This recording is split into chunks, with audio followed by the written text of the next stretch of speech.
ஓவலேஷனுக்கு அப்புறம் அதாவது பீரியட்ஸ் வரதுக்கு முன்னாடி இருக்கிற 15 டேஸ் ரொம்ப முக்கியம். அந்த நேரத்துல நீங்க செய்யற சின்ன சின்ன விஷயம் கூட உங்க கருவை பாதிக்கலாம். அது என்னென்னு பார்க்கலாமா? லாங் பைக் டிராவல், முடிஞ்ச வரைக்கும் பைக் டிராவல தவிர்த்துடுங்க. அதுவும் டபுள் சைட் கால் போட்டுலாம் போவாதீங்க. ரோட்ல இருக்கிற ஸ்பீட் பிரேக்கர் மூலமா நம்ம கர்ப்பப்பைக்கு பிரஷர் அதிகமாகும். இதனால பீரியட்ஸ் வரதுக்கு அதிக வாய்ப்பு இருக்கு. ஸோ கார் இல்லைன்னா ஆட்டோ ப்ரெஃபர் பண்ணுங்க. ஓவலேஷனுக்கு அப்புறம் தான் இம்ப்ளான்டேஷன் நடக்கும். அப்போ உங்களுக்கு அடிக்கடிக்கு யூரின் வரும். இதனாலே நிறைய பேர் என்ன பண்ணுவாங்கன்னா தண்ணி குடிக்கிறத குறைச்சிப்பாங்க. அப்படி பண்ணாதீங்க. தண்ணி சரியா குடிக்கலன்னா உடம்பு ஹீட் ஆகி மிஸ்கேரேஜ் ஆகிறதுக்கு நிறைய வாய்ப்பு இருக்கு. சோ நல்லா தண்ணி குடிங்க.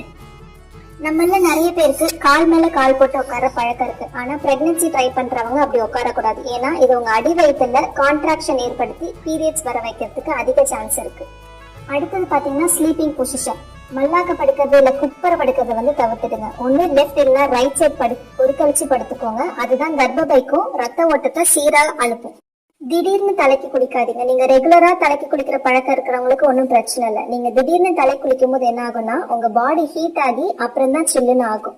அப்படி பாடி ஹீட் ஆகும் போது என்ன ஆகும்னா கர்ப்பப்பைக்கும் ஹீட் ரொம்ப ஜாஸ்தி ஆயிடும். அது பீரியட்ஸ் வர வைக்கிறதுக்கு நிறைய சான்சஸ் இருக்கு.